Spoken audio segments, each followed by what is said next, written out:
Hey guys, Tush coming at you. Morning. It's Sunday, July the 28th, I think.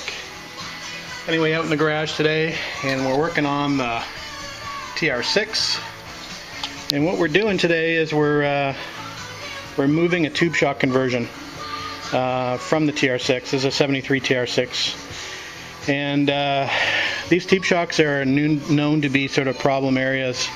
It's not a great conversion. What happens is it changes the geometry of the shock setup and it ends up flexing this cross member down here. And what happens is you end up getting breaks along here on the sides of the attachment to the frame. And even I've seen cracks happen in the back here where the conversion attaches to the stock lever shock mounting locations. So I did have a problem with this a couple years ago when I was away on a road trip down in the States and had a local welder weld it back up for me. Anyway, I've been meaning to either do one of two things: do a conversion on this to put I guess the approved upgrade to these so that it takes a little stress off this location, is to actually put a brace of metal from here to the frame bolted in here, and that prevents any forward and aft movement of this new tower support. So I was going to do that. I actually had the metal to do that. And also the hardware to do it, but I've decided now just to go back to, I'd recalled I'd had my original lever shocks, which I've dug out of the shed. Actually, these weren't original to this TR6. Those were in my parts bin. You can see these are the original lever shocks. They were made by Armstrong for these cars. I don't know if you can see that. Maybe bring them over here.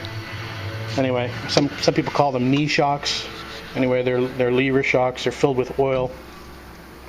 And they have two pistons that go up and down and a valve at the bottom.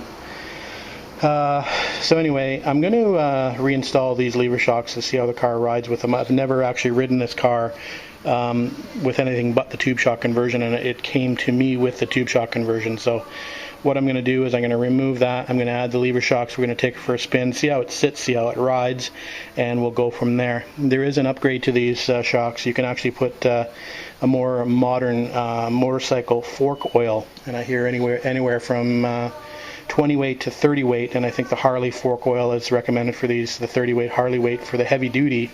If you want a firm suspension ride, you can just pop the top off, empty the old fluid out, and work the lever to get the air bubbles out, put a new gasket on, new top on, and you're good to go. So anyway, we're going to attempt to use these as is, and like I said, we'll have to make a judgment after we take a ride in this and to see how the car sits and levels.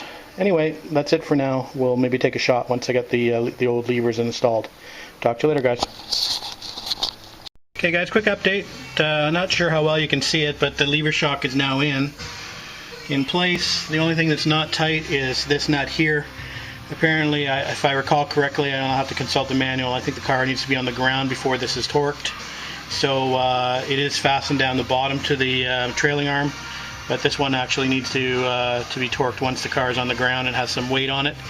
Anyway, that's about it. So sitting nicely there on its bump stop, I just have a little bit of a jack supporting it at the moment underneath. Other than that, she's all buttoned up, so we'll go and swap the other side. Here's, just for your interest, there's what the bracket looks like for the tube shock conversion.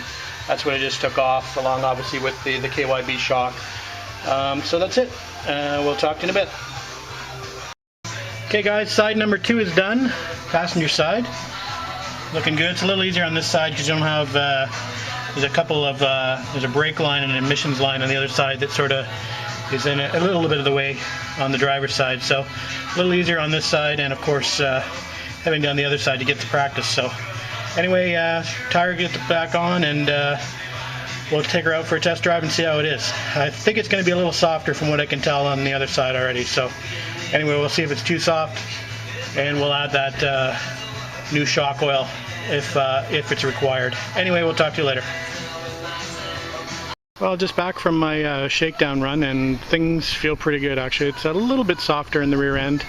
It does sort of, drop the tail on acceleration off the lights, but other than that, it's not too bad. It's pretty comfortable.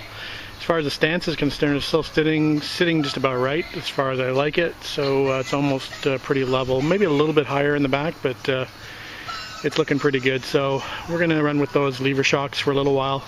We'll keep an eye on them. And again, like I said, I have an option of making them a little stiffer by adding some heavier fork oil in them if I want to. But anyway, so that was today's project. We'll probably go for another little drive a little later on today.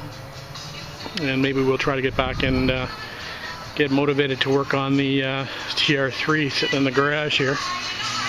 Got to get the fenders, front fenders still need to be sanded, and obviously that center part of the tub needs to be epoxied and primed and a bunch of other stuff before we continue on. So anyway, we'll get back to that shortly. Talk to you later, guys.